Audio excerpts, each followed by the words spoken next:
네, 반갑습니다. 지금 소개받은 한가람 역사문화연구소의 이시종이라고 합니다. 여기가 백범 기념관인데 백범 기념관에서 백범 김구 선생이 만든 한국 국민당과 관련되어지는 이야기를 이렇게 많은 역사에 관심을 많이 가지고 계신 분들하고 이렇게 발표를 하게 돼서 굉장히 영광스럽게 생각합니다. 제가 오늘 발표할 것은 한국 국민당이라고 하는 백범 김구 선생이 1935년에 만든 그 정당과 관련되어지는, 그리고 거기에서 만들었던 잡지 한민에 나타났던 그런 역사의식과 또 무장투쟁의 방향성에 대해서 말씀드리도록 하겠습니다. 뭐 잘 아시다시피 한국 국민당이 1935년에 11월에 이제 중국 항주에서 창당이 됩니다. 잘 아시다시피 1932년에 홍구공원에서 그 윤봉길 의사가 이제 폭탄 투척을 하셔서 뭐 일본을 깜짝 놀라게 했고 중국 국민들에게 엄청난 반향을 많이 일으켰죠.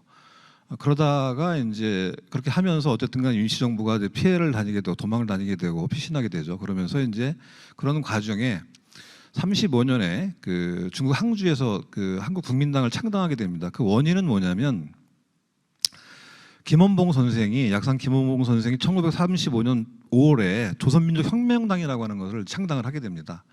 그렇게 하시면서 계속 논의가 되었던 임시정부 해체론과 관련되어져서 그 약산 김원봉 선생은 그 계속 임시정부 해체를 주장하셨거든요. 새롭게 만들어야 된다라고 하는 논쟁이 계속 이루어졌다가 이렇게 되는 상황에서 그 임시정부에 나와 있던 대부분의 사람들이 떠나요.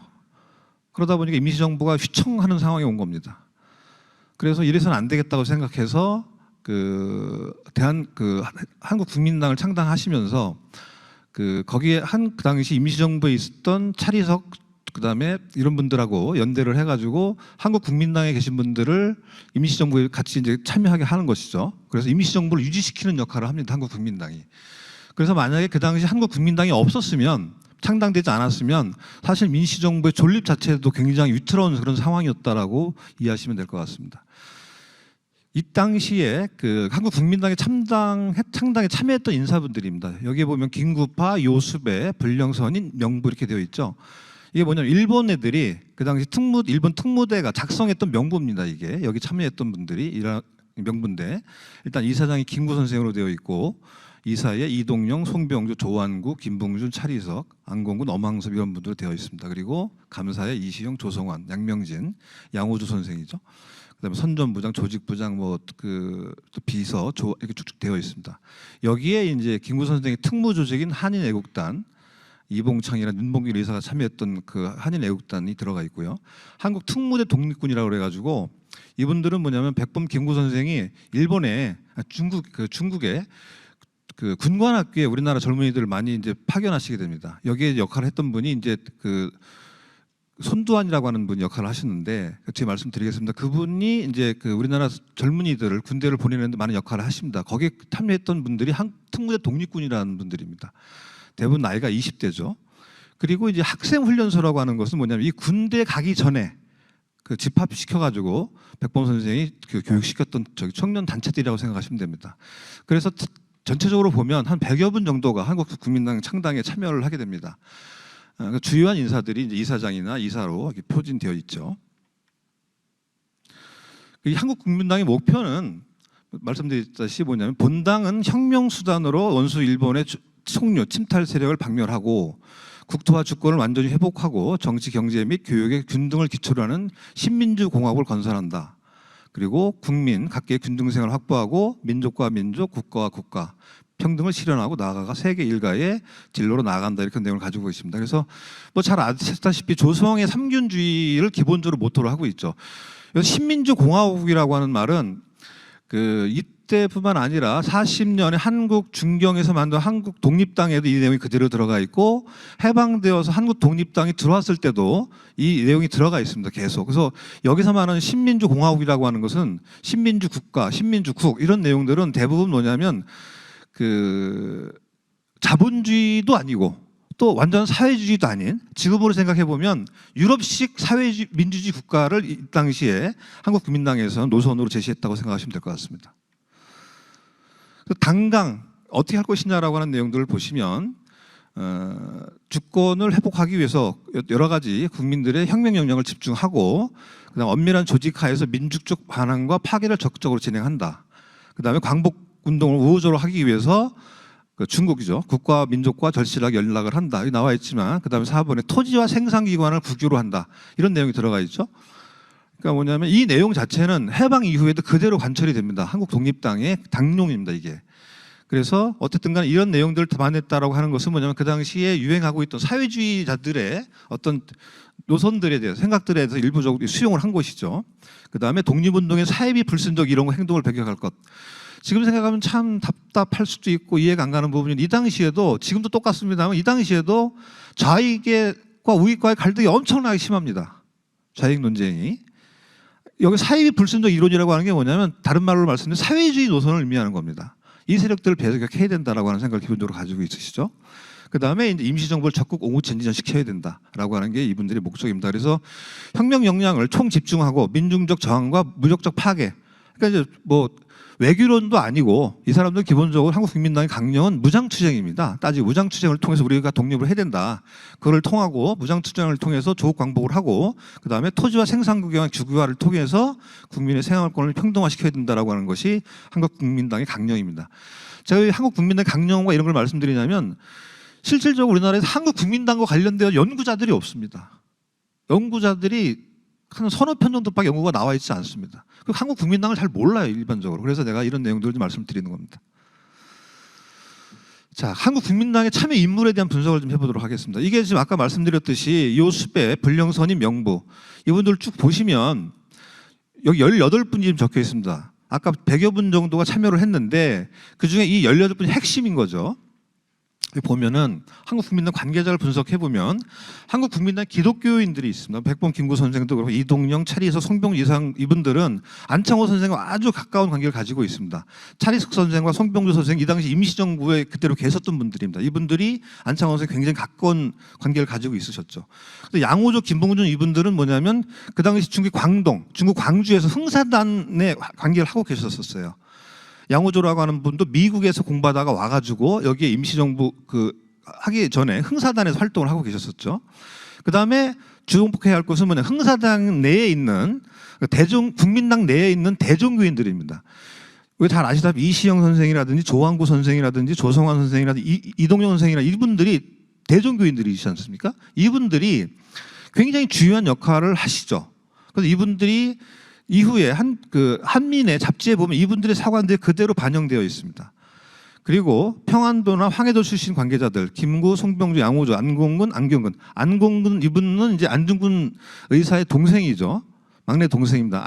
안중근, 안정근, 안공근이 있는데 이분이 안공근 선생이 해당이 되죠. 안경근 선생은 집안이시고 이런 분들이 있으신데 제가 하나 참고로 좀 말씀드릴 것은 뭐냐면 우리가 안중근 의사의 유해를 여순 감독에 찾자 이런 얘기 많이 하고 있습니다. 아직 찾지 못하고 있죠. 근데 참 슬픈 것은 뭐냐면 안중근 선생 집안은 안중근 의사뿐만 아니라 안정근, 안공근 그 다음에 최준내 여사, 어머니, 곽 여사 이분들 전체 유해가 어디 있는지 모르고 있습니다. 사실 안중근 의사뿐만 아니라 이분들 다 독립운동 하셨기 때문에 안중근 가 사람들에 대한 유해를 모셔와야 돼요. 찾아야 돼 일단. 근데 전혀 우리가 지금 그걸 못하고 있죠.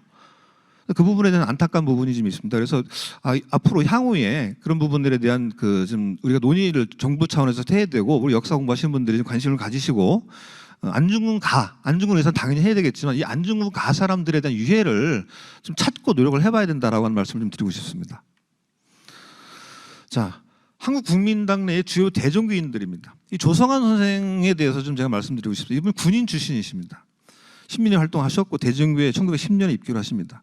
제가 이분을 왜 주요하게 봐야 되냐면 이분은 해방돼 가지고 남쪽에 들어오셨습니다. 근데 이분이 1947년 3월에 어떤 한국혁명위원회라는 것을 만드십니다. 그래서 그 당시 반탁을 한국 독립당을 주창을 했었기 때문에 이 미군정을 우리가 가만두면 안 되겠다. 미군정을 우리 힘으로 몰아내자라고 하는데 섰던 분이 이 조성환 선생입니다.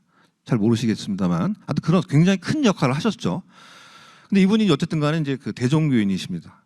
조항우 선생도 마찬가지로 중요한 역할을 하시죠. 이분은 또 관직에 계셨던 분이지 않습니까? 그런데 이분이 어쨌든 간에 대종교에 입교를 하셔가지고 굉장히 주요한 역할을 많이 하시죠. 이분은 또 뭐냐면 이분도 역시 해방돼서 우리나라에 귀국을 하십니다. 근데 이분은 불행하게도 북에 납북되셨죠. 납북되셔가지고 북에서 이제 그 일생을 보내게 되셨는데 어쨌든 간에 한국 국민당에서 주요한 역할을 했었고 임시정부 내에서도 재정적이라도 이런 문제에 굉장히 신경을 많이 썼었던 굉장히 주요한 분이시라고 말씀드릴 수 있을 것 같습니다. 뭐 이시영 선생은 너무나 잘 아시기 때문에 뭐 더 이상 말씀을 안 드리셔도 잘 아시겠지만 우당 이회영 집안이시면서 우리나라 초대 부통령을 하셨고 또 하나 우리가 좀 임시정부는 한독당 출신 중에서 몇몇 안 되는 대한민국 임시정부 참여파이십니다. 이분은. 이승만 정부 시절에 부통령을 하셨지 않습니까? 근데 이분에 참여하시면서 우리가 또 하나 봐야 될 것 중에 하나가 뭐냐면 이분이 이승만 정부 시절에 감찰위원회라는 것을 만드셨습니다. 지금 감사원이라고 생각하시죠? 이 감찰위원회 위원장을 누구를 시켰냐면 이분이 위당 정인보 선생을 시킵니다. 그래서 정말 역사의 아이러니하게 이분이 조봉암 선생을 농림부 장관으로 끌어내는데 주요한 역할을 하게 됩니다. 거기에 우리 이시영 선생이 어쨌든 관여를 하고 있다라고 하는 부분들을 좀 알고 계셨으면 좋겠습니다. 그 다음에 이동영 선생님 뭐 너무나 잘 아시는 분들이시죠. 김구 선생이 가장 존경했던 분, 김구 선생이 가장 이분의 말씀을 잘 따랐던 분이 이동영 선생이시죠. 이런 분들이 이제 대종교인으로 활동을 하십니다. 그래서 조성환, 이시영, 조항권 선생 같은 경우에는 대종교로부터 도형호라고 하는 칭호를 받으셨다고 합니다. 그건 뭐냐면 독립투쟁에 기여했던 분들, 대종교에 크게 기여했던 분들에도 이런 호칭을 받았던 분들이신 거죠. 이런 분들 임시정부와 함께 했다. 그래서 이 한국 국민당에 따랐던 분들은 대종교인과 평해도 황해도 분들, 그다음 안창월 선생을 추구했던 기독교인과 흥사당 관계자들이 만든 정당으로서 임시정부를 절대 옹호하는 그런 정당이다라고 이해하시면 될 것 같습니다. 자, 한민에 나타난 역사이십니다. 저는 이 역사 공부를 하면서 느낀 게 뭐냐면 이분들이 35년에 중국 항주에서 한국 국민당을 만드는데 어떻게 독립투쟁을 도망다니면서 이런 잡지를 또 만드셔서 창가 기관지를 만드셔가지고 홍보 활동을 하셨는지 정말 그런 부분을 생각해 보면 정말 대단하다는 생각밖에 안 듭니다. 근데 1930년대 상해에서 한국 독립당을 만들 때도 진광이라는 잡지를 또 만드셔가지고 계속 이거 선전을 해요. 우리나라 독립운동가들이. 여기서도 보면 한국 국민당 한민을 만드는데 1936년 3월부터 1940년까지 23호를 간행을 합니다. 그리고 중국인 대상으로 해서는 1940년 3월부터 6월까지 사권을 발행해서 중국말로 번역을 해가지고 또 한민이라는 잡지를 또 보급을 하시죠. 이걸 보면서 참 정말 대단하시다. 그 내용들을 보면 그 내용도 굉장히 두껍거든요. 많은 내용들이 들어가 있는데 그런 내용들을 만드는 것을 보면 굉장한 참 우리가 본받아야 되겠다 이분들에 대해서 이런 생각을 좀 많이 해보게 됩니다. 한민의 주요 내용은 뭐냐면 일단 한국 국민 창당 이념, 그다음 백범 김구 선생 이념들, 독립운동의 이론들을 이제 보급하게 되죠.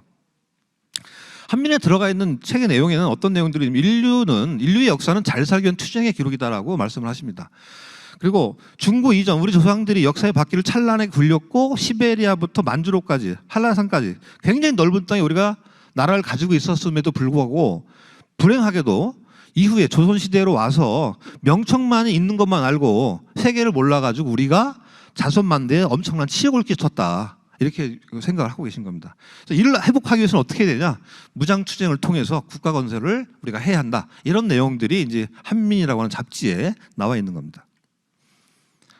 한민의 영토관입니다. 한민에는 어떤 영토관을 가지고 있냐면 우리가 가진 흑덩이는 백두산 가운데에서 동원 창해, 남은 남해, 서는 난주, 지금의 익동 지방입니다. 북은 러시아 지역에까지 동서 4천리, 남북 6천리다라고 해가지고 굉장히 넓은 이 영토를 말씀하십니다. 즉 뭐냐면 고조선의 영토를 말씀하시는 거예요. 그 영토를 말씀하시는 겁니다. 이게 또 민족과는 어떤 걸 가지고 있냐면 우리 민족은 굉장히 창조력이 강하고 좋고 용감하고 모험성이 풍부하다. 민주적이고 자유주의고 독립성이 강한 우리 우월한 민족이다. 세계에서 우리 같은 민족이 없다라고 하는 어떤 굉장히 우리 민족에 대한 우월성을 많이 말씀하시죠. 그래서 그랬기 때문에 단군께서 우리나라를 만든 이후에 을지문덕이라든지 이신승 같은 훌륭한 사람들 우리나라에게 배출하게 한 우리는 그런 민족이다라고 하는 민족에 대한 굉장히 큰 자긍심을 강하게 나타내는 그런 것들을 담아내고 있습니다. 자, 이 한민에 나타나는 이제 대종교관입니다. 한민에 잡지에 보면 대중단군에 대한 이야기가 많이 나옵니다. 나오는 것은 뭐냐면 한민당을 이끌고 한국국민당을 이끌고 있는 중요 인사들이 대종교인들이기 때문에 전 이런 것들이 많이 거기에 투영되었다고 생각합니다. 단군의 숭상을 토대로 해가지고 위대한 단국 민족주의의 부활을 강조하였고 이를 통해서 독립정쟁 승리로 이끌어내야 된다 이런 생각을 가지고 계시죠. 근데 왜 대종교가 이런 생각을 할 수가 있느냐면 대종교는 기본적으로 타 종교를 인정을 하십니다. 그런 활동에 대해서. 아까도 말씀드렸지만 임시정부나 한국국민당 내에 기독교인이 있음에도 불구하고 그것에 종교적인 마찰을 전혀 가지지 않습니다. 인정을 하는 겁니다. 그런 부분들에 대해서. 그렇기 때문에 우리가 독립 달성을 위해서는 다른 종교도 다 인정을 하는 것이죠. 그런 개방된 마인드를 가지고 있었기 때문에 이런 것들이 가능했다고 생각합니다. 이런 생각을 가지고 있었기 때문에 우리가 이런 단군 민족주의, 단군을 숭상했던 옛 땅을 우리가 다시 되찾아야 한다는 생각을 가지고 있었기 때문에 이분들이 가장 생각했던 것은 뭐냐면 우리의 순국선열들에 대한 추모의 행사가 굉장히 중요하다고 생각을 하십니다. 위대한 민족의 부활을 위해서 희생해 오신 안중근, 이봉차, 윤봉길 의사에 대한 추모와 계승의지가 그대로 나타납니다. 이런 계승의지는 해방되었을 때 1946년 3월에 백범 선생이 오셨을 때 일본에 있었던 이봉찬, 윤봉길, 백정균 선생을 모셔왔던 일이 있으셨죠. 그러니까 그게 그대로 투영돼서 이 시기에 바로 나타난다고 이해하시면 될 것 같습니다. 그래서 그러면서 이런 애국 열사에 대한 추모와 함께 임시정부의 절대적 지지와 옹호를 이분들은 계속 강조한 겁니다. 그래서 임시정부라고 하는 것은 왜 이렇게 생각하냐면 임시정부는 우리가 3.1 대혁명을 통해서 수백만 명에 의해서 종합적 의지로 만들어진 게 대한민국 임시정부다. 그런 임시정부가 있기 때문에 우리가 이 임시국구지 옹호해서 우리 민족의 독립을 위해서 열심히 싸워 나가야 한다는 생각을 기본적으로 가지고 계신 겁니다. 자, 그러면서 나타난 무장투쟁론입니다. 한민국민당의 잡지에서 보면은 잡지에서 뭐라고 해요? 대종교 숭상 민족의 우수성 강조와 함께해서 적의 침략을 박멸하기 위해서 혁명적 수단이 필요하다고 한민창간호에서 강조하고 있습니다. 혁명적 수단은 무장투쟁을 의미하면서 이를 위해서 전 국민의 총동원과 함께 군사와 외교의 진행을 준비해야 한다고 강조하고 있습니다. 이렇게 하면서 1937년에 임시정부 내에 국무회의를 통해서 군무부 관할하에 군사위원회라고 하는 것을 설치하게 됩니다. 이런 내용들이 한민에 다 들어가 있는 내용들이죠. 그래서 저 6분들 유동열, 이청천, 이복원, 현익철, 안경근, 김학규 이런 분들을 다 군사위원회 상임위원으로 설치를 하시죠. 다 군인 출신이 대부분 이분들을 이제 군사위원회 상임위원으로 하시고 39년에 군사계획을 수립하는 참모부를 설치하게 됩니다. 그래서 1940년에 이제 우리가 임시정부에서 광국군 총사령부를 조직하고 총사령관 이청천 장군을 임명을 하시죠. 그리고 총사령부 조직 조례를 통해서 대한민국 임시정부 국무위원회, 여기에 중요한 것은 주석 직할입니다. 어떤 소속이 아니라 주석 직할로 총사령부를 편제한다는 것입니다. 그래서 그것은 규정을 하는 것이죠. 그래서 한민 22호에서는 광복군 결성의 특징과 관련해서 뭐라고 말씀하시냐면 광복군은 임시정부가 조직한 정식 군대다. 근데 정식 군대에게 언제나 적에 공격할 수가 있다. 정식 군대에게 특수한 무장을 할 수 있고 독자적인 작전권을 가진 군대가 바로 우리 광복군이다. 이렇게 이제 규정을 하고 있는 것입니다. 자, 이제 결론입니다. 한국국민당은 임시정부가 굉장히 어려운 직면에 아까 처해있던 상황이었다고 말씀드렸습니다. 거의 뭐 임시정부에 사람들이 없는 상황에서 한국국민당에 계셨던 분들을 임시정부에 같이 참여시킴으로 해서 임시정부가 다시 유지시켜줄 결정적 역할을 했던 게 한국국민당이다라고 하는 말씀을 드렸습니다. 그리고 한국국민당은 김원봉의 조선혁명당, 조선민족혁명당에 대항해서 결성된 정당이면서 독립운동선상에서 백범 김구 선생이라고 하는 분이 민족선상에서 가장 뚜렷하게 자기의 색깔을 분명히 나타내는 그런 독립운동을 하게 되는 것이죠. 1930년에 만들어진 상해에서 있어서는 한국 독립당에도 여러 단체들이 사람들이 모여 있었기 때문에 김구 선생이 주도한 역할을 하진 않았습니다. 1940년대에 만들어졌던 중경에서 한국 독립당도 역시 다양한 독립운동 세력이 뭉치죠. 이청천의 조선혁명당, 그다음에 조소왕 선생의 재건 한국독립당, 그다음에 한국국민당이 모여서 한국독립당이라는 게 만들기 때문에 김구 선생이 독자적 입장을 낸 것은 아니었습니다. 그런데 이 한국국민당은 김구 선생 중심으로 당을 만들었기 때문에 김구 선생 입장이 분명히 명확하게 반영되었던 정당이다라고 생각하시면 될 것 같습니다.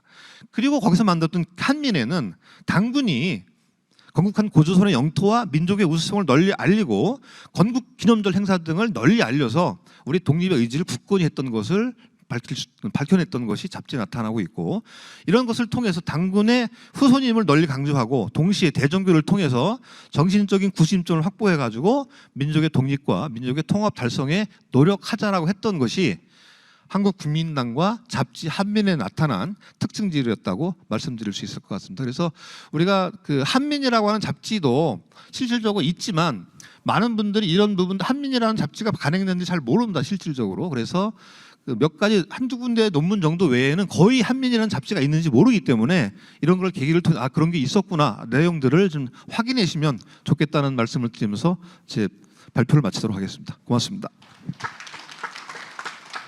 예, 그 거란어와 한국어의 친연성에 대한 연구 토론을 맡은 심영환이라고 합니다.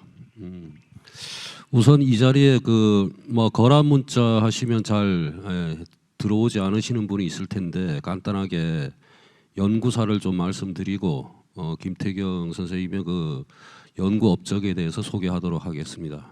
아까 발표하셨지만 1922년에 서양의 그 케르빈이라는 학자가 중국의 선교사를 갔다가 릉을 발견합니다. 도굴 장면을. 그 당시에 발견된 비문을 이분이 천주학보라는 데다 실었어요. 근데 그거를 그 당시에 프랑스의 유명한 동양학자 펠리오가 자신이 주관하는 통보로라는 데다 실어서 결국은 이제 세계적으로 알려졌습니다. 아, 이게 거란 문자구나. 물론 이제 당시 대자와 소자, 곧 표음자와 표음자가 있는데 표의자와 아직까지 이제 논쟁이 있었습니다. 그리고 이제 그 이후로 소련, 프랑스, 특히 일본의 학자들이 많이 도전했지만 1980년대까지 해독을 실마리가 보이지 않았었습니다. 그런데 1975년부터 85년까지 중국의 내몽골 대학의 몽골인 칭걸타이라는 학자와 중국인 류펑주라는 학자 이하 5명이 10년 동안 연구해가지고 한자와 거란 응가를 동정해서 곧 같은 자를 찾아내서 응가 상정을 해서 거란 소자 연구라는 걸 1985년에 펴냅니다. 이걸 계기로 일본에 있는 아까 그 발표자도 말씀하셨지만 그 만주족 출신의 아이신교로 울히춘이라는 학자가 일본의 리츠메이칸 대학 교수인데요. 이분이 한 10몇 권 정도의 거란 역사서와 문자서를 냈고 그 다음에 또 내몽골 중국의 현재 울란바토르가 아니고 내몽골 대학의 이름은 우인저 중국인이지만 이분이 사실은 몽골인입니다. 이분이 이제 연구를 했고 그 다음에 서양에서는 이제 케인이라는 학자가 가세해서 연구를 했습니다. 최근에는 제가 연구사를 정리한 바에 의하면 일본 교토 대학의 오다케 마삼이라는 학자가 가장 열정적으로 연구를 하고 있습니다. 이렇게 얘기하면 서양 얘기 같지만 놀라운 사실은 2016년에 아까 발표하신 김태경 박사께서 아까 말씀드린 1985년에 낸 획기적인 저서 거란 소자 연구를 번역을 해내셨습니다. 번역 써니까 그것까지야 그렇다라고 할 수 있는데 불과 3년 뒤인 2019년에 거란 소자 연구라는 책을 내셨어요. 여러분들 거란 소자 사전입니다. 여기에 오신 분들이나 이 방송을 들으시는 분들은 반드시 기억해 두셔야 될 것이 있는데 거란 문자로 사전을 낸 것은 한국인이 세계 최초입니다. 저도 그 책으로 공부를 했고 아주 저는 진짜 너무 놀라워서 직접 저자에게 연락한 인연으로 오늘 여기에 나오게 된 것입니다. 지금까지 연구를 쭉 보시면 아시겠지만 여러분들 얼핏 들으셨지만 거란 문자가 어느 계열이냐가 결국은 문제가 되는 거죠. 그러니까 투르크계인가 몽골계인가 아니면 만주 퉁구스계인가 이렇게 저렇게 하다가 결국 아까 말씀드린 대로 기본적으로 그 선편을 잡은 내몽골의 칭걸타이 팀이 몽골 사람이고 몽골의 직계는 아니지만 반계일 가능성을 염두에 두고 지금까지 진행해 왔고 그래서 쭉 해왔는데 이게 그렇게 또 딱히 떨어지지가 않는단 말이죠. 몽골어와 유사한 것도 있는데 아닌 것도 있습니다. 이러는 와중에 러시아 학자인 보빈이라는 사람이 지금 프랑스에서 교편을 잡고 있는데 이 사람 전공이 고대 일본어 마뇨슈 그 다음에 원조비사라고 하는 중세 몽골어 그 다음에 우리나라 중세 국어 이 세 가지를 대학에서 가르친답니다. 부인은 일본인인데 그런데 이 사람이 재미있는 논문을 발표했습니다. 2000년 들어서. 거란어를 연구하다가 막히는 부분이 있으면 그것은 고구려어가 아닐까라고 15세기 중세 국어로 몇 가지 예를 들었죠. 지금 여기 김태경 선생은 그거를 훨씬 뛰어넘어서서 음성론, 의문론, 어법론까지 시도하는 것인데, 지금까지 아까도 그 발표자께서 말씀하셨지만 일본 학계에서는 전공자 아이신 교로 우리춘 같은 경우에는 90%를 했다 자기가, 이렇게 이제 자신 있게 얘기합니다. 그렇지만 또 사실 또 중국 학자들은 한 50% 정도밖에 안 됐다, 이렇게 얘기를 하죠. 저도 뭐 이걸 한 몇 년 했지만 진짜 어렵습니다. 어려운데 여기 계신 분들이나 누구나 관심을 가지고 앞으로 연구를 해주시고 또 연구비를 주시면 고맙겠습니다. 마지막으로 뭐 김태경 선생님의 연구야, 이거는 아주 기초적이고 초보적이라서 아직 앞으로 점점 발전할 테니까요. 재미있는 거란어를 하나 알려드리고 논평을 마치도록 하겠습니다. 그 거란어를 연구하다 보면 우리가 한문 간지 중에 윤달 윤자가 있습니다. 여러분들 아시죠? 윤. 이게 처음에 저도 이상했는데 그게 거란어로 불룩입니다. 불룩. 불룩 이러면 어떻게 안 들어오시죠? 여러분들 배가 불룩. 정상적인 것보다 튀어나온 게 불룩이죠. 이게 우리나라 말 아닐까요? 예, 뭐 이런 현재 제 연구 수준은 이렇습니다. 뭐 제가 여기서 논평을 뭐 옳다 그르다 이런 게 아니라 현재 사정이 이렇고 오늘 발표하신 김태경 선생의 업적에 대해서 좀 말씀드릴까 하고 이 자리에 나온 것입니다. 예, 감사합니다. 예, 감사합니다. 예, 아주 좋은 토론을 해주시고 아까 말씀하신 것처럼 정말 그러한 사전을 세계 최초로 했다는 아마 그러한 성과도 그 뒤에 있는 보이지 않는 노력, 이거를 저희들이 다시 한번 평가를 해야 될 것 같습니다. 예, 저는 한국국방외교협회 회장 권태환입니다. 저는 일본에서 유학을 하고 대사관에서 근무를 한 경험이 있습니다만 발표 내용 중에 일본 관련된 사항이 많이 나와서 근무를 하면서 그런 내용을 잘 모르고 이렇게 근무를 했구나 하는 그런 자성도 한번 생각을 해봤습니다. 특별히 우리 이시종 박사님께서 발표해 주신 한국국민당 그리고 한민에 대한 이러한 내용들은 발표해 주신 것처럼 사실 그동안 많은 연구가 있었고 그러한 성과를 통해서 저희들이 잘 아는 것처럼 독립기념관, 동북아 역사재단 또 그러한 내용을 토대로 해서 지난 2019년 대한민국 임시정부 기념일이 4월 13일에서 한민에서 제시된 그러한 내용도 포함을 해서 4월 11일로 조정이 됐다 하는 것도 굉장히 중요한 성과로 이렇게 알고 있습니다. 물론 또 우리 사회에는 고등학교 이름을 한민이라고 이렇게 하는 데도 있고 그래서 그러한 사회 곳곳에서 그러한 그 정신 이거를 계승 발전시키자 하는 노력이 있다는 것도 저희들로서는 굉장히 바람직하지 않은가 이렇게 생각이 됩니다. 다만 저희들이 이제 아까 그 분석해 주신 내용 중에 참 의미 있다고 생각하는 것은 임시정부의 정통성을 저희들이 이야기할 때 역시 어떠한 주체가 어떠한 이념은 목표를 가지고 어떠한 활동을 해서 그 성과가 어떻게 나타났는지 하는 그 발자취들이 굉장히 중요한데, 그런 측면에서 본다면 이 한국국민당이 한민이라는 이러한 기관지를 통해서 그러한 기록이 23회 그리고 한국어뿐만 아니라 한문뿐만 아니라 중국어로도 그러한 것들이 남아있다 하는 내용들이 저희들로서는 정말 굉장히 중요한 자산이 되지 않나 이렇게 생각이 됩니다. 그런 측면에서 두 가지 발제하신 박사님께 좀 말씀을 드리면, 최근 바이든 시대의 미중 전략적 경쟁하에서 한반도가 처한 핵을 보유하고 있는 북한에 대해서 다시 저희가 정말 구한말처럼 주변 열강에 의해서 그러한 역사적 과오를 우려하는 그런 목소리도 있습니다. 그런 측면에서 한민에 대한 여러 가지 분석 중에서 정말 우리가 어떠한 정신을 계승해서 발전시켜서 현재 우리가 당면하고 있는 이 어려운 여건을 극복해 나가야 될 것인가 하는 그 이념 정신을 조금 발전시켜 줄 수 있는 그런 계획은 없으신지, 그리고 그런 내용들이 더 중요한 것은 현재 초등학교, 중학교, 고등학교에 반영이 돼서 이러한 내용들이 정말 대한민국의 어떤 정통성과 또 앞으로 미래를 대비하는 마음 자세로 정착이 돼야 될 것 같은데 거기에 대한 혹시 보관이 있으시면 말씀을 해주시면 감사하겠습니다. 우리나라에 지금 국가보훈처에 등록되어 있는 독립유공자가 16,000명 정도 있습니다.